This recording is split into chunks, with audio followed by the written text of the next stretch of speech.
Hi friends, welcome to Sivagami Kitchen.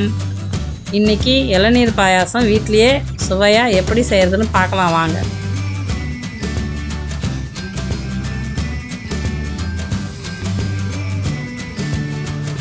இளநீர் பாயாசம் செய்ய தேவையான பொருட்கள்: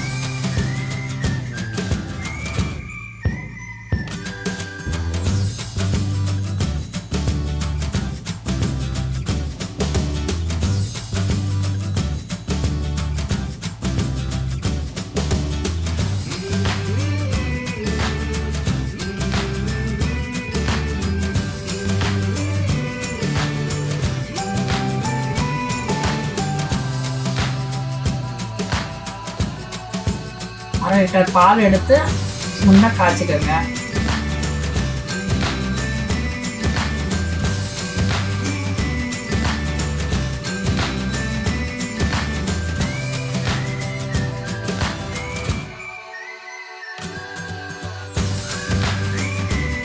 தேவைக்கேற்ப மில்க் மேடு சேர்த்துக்கலாம், இல்லைன்னா ஒயிட் சுகர் சேர்த்துக்கலாம். வீட்டில் இருக்கு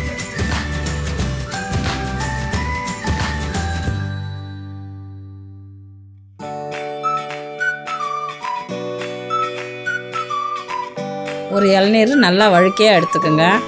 அதை வழுக்கையாக இருந்தால் பொடியாக கட் பண்ணி போடலாம், இல்லைனா கொஞ்சோண்டு மிக்சியில் போட்டு கிரைண்ட் பண்ணி போடுங்க. நைஸாக அரைக்காதீங்க.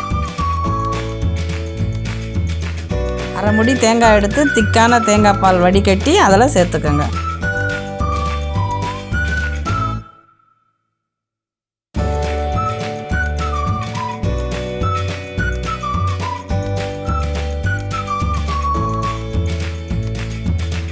கடைசியாக இளநீர் தண்ணியை ஊற்றி ஒரு கொதி வரட்டும்னு இறக்கிடுங்க.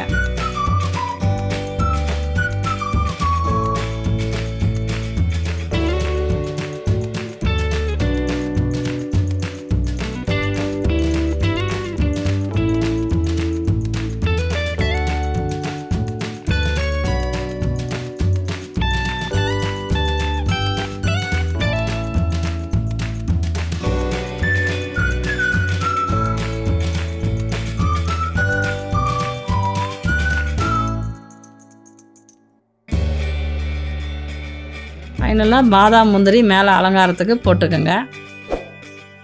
இப்போ இளநீர் பாயாசம் சில்லுன்னு குடித்தாதான் நல்லாயிருக்கும், ஆனால் ஃப்ரிட்ஜில் வச்சா டேஸ்ட் மாறிடும். ஒரு பாத்திரம், அகலமான பாத்திரத்தில் ஐஸ் வாட்டரோ இல்லை ஐஸ் க்யூப்பையோ போட்டுட்டு அது மேலே பாத்திரத்தில் வச்சு சில்லுன்னு ஆக்கினப்ப சாப்பிடுங்க, நல்லாயிருக்கும். சுவையான இளநீர் பாயாசம் ரெடி. இந்த வீடியோ பிடித்திருந்தால் லைக் பண்ணுங்கள், ஷேர் பண்ணுங்கள், கமெண்ட் பண்ணுங்கள். நம்ம சேனலை சப்ஸ்கிரைப் பண்ணுங்கள், பெல் பட்டனை கிளிக் பண்ணுங்கள்.